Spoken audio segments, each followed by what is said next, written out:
गोद में विचरण करने का आनंद क्या होता है।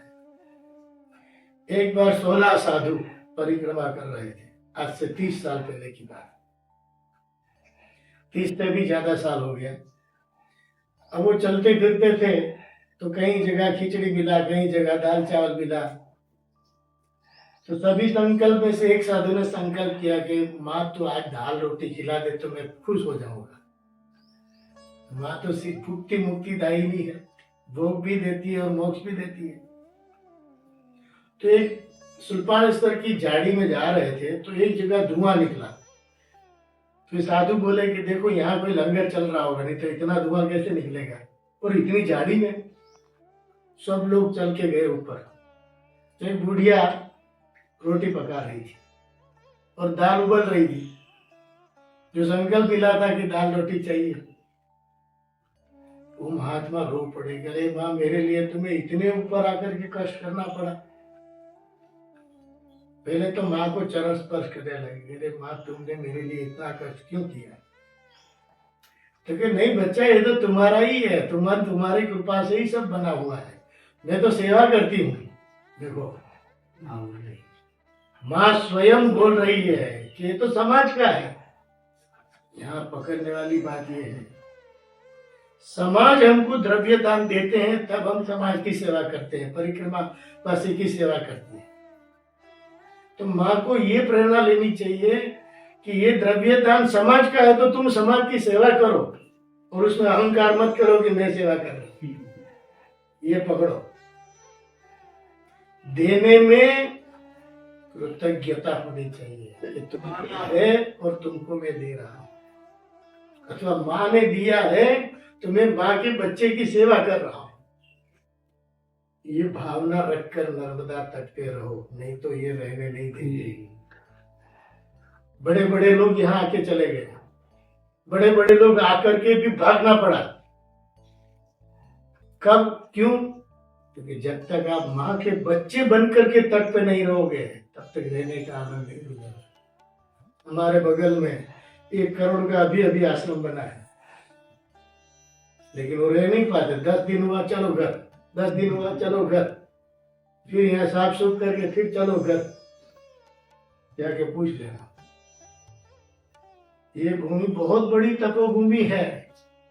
आपके हृदय में माँ की सेवा वृत्ति ना हो तो यहाँ रह नहीं सकते।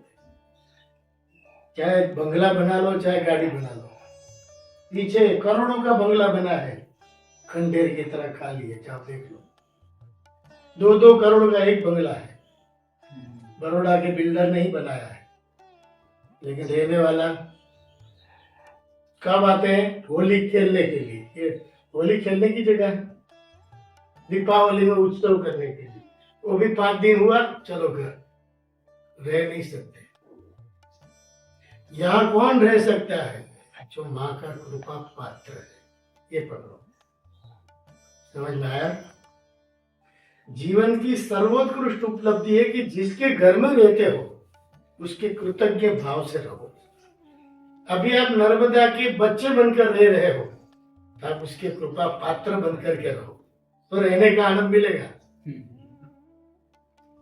और हमने ये अनुभूति की है। कोरोना के पीरियड में एक साधु पीछे से बोलकर आ रहा था, अरे रे बाबा, कोरोना पीरियड में तो आम का रस कहाँ मिलेगा? आम का रस यहाँ आए तो नसीब से सूरत से एक आदमी आम के डिब्बा का रस लाया था। वो रो पड़ा कि अरे स्वामी जी, भी मैं पीछे ही सोच रहा था, और माँ ने यहाँ सर्जन करके दिखाया। तो ऐसे पीरियड में जहाँ कोरोना में कुछ नहीं मिलता था, ध्यान रखिए, माँ के तट पे जब आप उनके विश्वास से, उनकी आज्ञा से चल रहे हो तो आपके भीतर एक संकल्प सिद्धि होती है। तो जो यात्री है उसको संकल्प करने में, बोलने में सावधान रहना चाहिए। बोलना आसान है लेकिन उसका जीना बहुत कठिन है। तो ऐसे ऐसे माँ की कृपा पात्र विचरण कर रहे हैं, लेकिन स्मरण की अनुभूति को परिक्रमा कहते हैं। बोलते हैं ना, यानि कानि च पापानि जन्मांतर कृतानि च तानि सर्वाणि नश्यन्तु प्रदक्षिण पदे पदे। आपके एक एक कदम पे आपके जन्म जन्म के पाप का क्षय हो रहा है, लेकिन आपकी ये श्रद्धा, आपका विश्वास और भगवान का स्मरण होना चाहिए। आप छोटे मंदिर में भी परिक्रमा करते हो, वहां उनका स्मरण रखते हो कि मैं माँ की परिक्रमा कर रहा हूं, तब वो परिक्रमा कहलाती है, तब पाप का क्षय होता है। ठीक, स्मरण किए बगैर जो परिक्रमा है वो क्रिया है, परिक्रमा नहीं है, क्रिया है। क्रिया और सत्कर्म में यही फर्क है। अभी श्वास ले रहे हो, भोजन पच रहा है, ब्लड बन रहा है, एनर्जी बन रही है, वो सब क्रिया है, क्योंकि उसके पीछे आपका कोई कर्तृत्व नहीं है। विज्ञान की बात है, जिस क्रिया के पीछे कर्ता भाव ना हो वो कर्म नहीं कहलाता। इस तरह से आप चल रहे हो, लेकिन किसके साथ चल रहे हो ये अनुभूति ना हो तो क्रिया बनेगी, यात्रा और परिक्रमा नहीं बनेगी। और परिक्रमा नहीं बनी तो जन्म जन्म के जो पाप है उसका क्षय नहीं होगा, है ना। और तीसरी बात, हम माँ की चरण में आए हैं तो कम से कम लोगों की सेवा लो और ज्यादा से ज्यादा उनकी सेवा की भावना रखो, है कि नहीं। माँ बहती है, किसी की सेवा लेती है कि मुझे साफ सुफ कर दो, मेरा कचरा हटा दो। वो तो आप जिस भाव से जाते हो आपको तो शुद्ध करती है, आपको पवित्र करती है। वो ये नहीं सोचती है कि मेरा है कि पराया है, ये धर्मी है कि विधर्मी है ना। एक विधर्मी जाके स्नान करेगा तो उसको भी स्वच्छ करेगा, और आप जैसे श्रद्धेय स्नान करेंगे आपको भी पवित्र करेगा। और चौथी बात, अमरकंटक से दहेज तक नर्मदा जी का स्पर्श करो, पान करो, आपको एक ही स्वाद मिलेगा, नहीं तो हजारों नाला उसमें जलता देगा, इकट्ठा होता है कि नहीं।